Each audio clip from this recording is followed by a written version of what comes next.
Good morning, everyone. Chris here. We are no longer at anchor in Atlantic Highlands. We are on a mooring ball because there is a big storm coming. So when there's a big storm coming, what are some of the things that we do to prepare for the storm? One is if it's going to be blowing, like the moment it says 50 miles an hour or 60 miles an hour, we look for a mooring ball. And that's one of the reasons we really like Atlantic Highlands. We can anchor really well, it's beautiful, and then they always have mooring balls. So the other thing we're going to do is we're going to retie this head sail so it's tighter. We might add a wrap that's tied and not on this. We'll take the furling line and we'll cleat it off so it won't unwrap on its own. Then on our cleats, right now they're just sort of like tossed on there as if it were going to be a blissful afternoon. We're going to get some line and we're going to tighten those so that they can't come off if, for example, we were to bounce a little bit. I'm really concerned because the wind isn't going to be that crazy. It's going to be the gusts. More specifically, the difference between the standing wind and the gusting wind is going to be a lot. So it's going to be like you're getting hammered.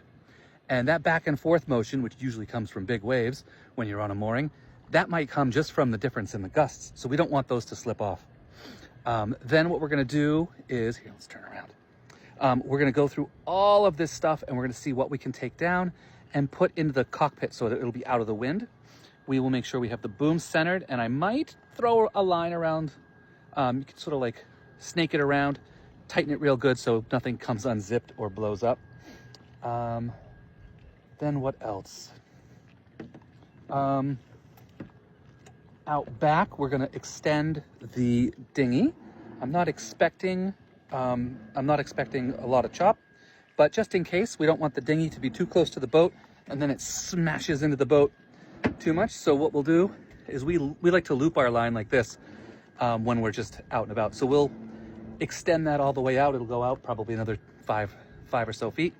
And remembering spring when we lost our solar panel, that is getting disconnected and brought into the cockpit. What else? We got fuel and water yesterday, so we'll be nice and comfortable. I might run the generator today because as you can tell, the sky is a little white. And it's raining. The moment it starts raining, we don't get a lot of solar. So we'll do that, and just to top us off so that we can eat with abandon. I'll probably make sure this is wrapped so it doesn't come down and flop around. Got to keep her happy. And then what else? Just a lot of little things like that. We'll go through down below and we'll put stuff away as if we were going offshore. And then, yeah.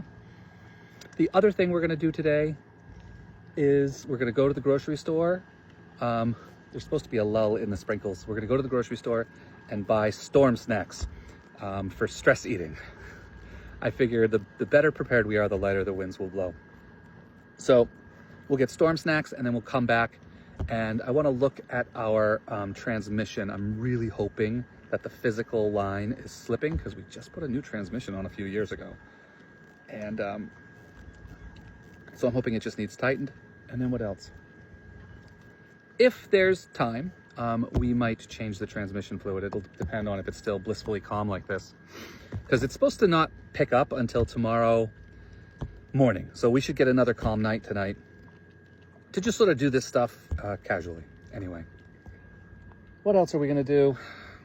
That's about it. Oh, and I got a haircut. Nice. So it's going to be a busy day, but the nice thing about coming here so early is that it gives us time to, like, I don't even know what time it is this morning, but I'm really not jumping and like racing to do all this stuff. It'll be nice and slow. So I hope everyone is having a good day. I hope everyone who is going to be impacted by the storm is well prepared and has an easy time through the storm. And what else? Yeah, just always have a contingency plan. And I will chat with you later. Bye.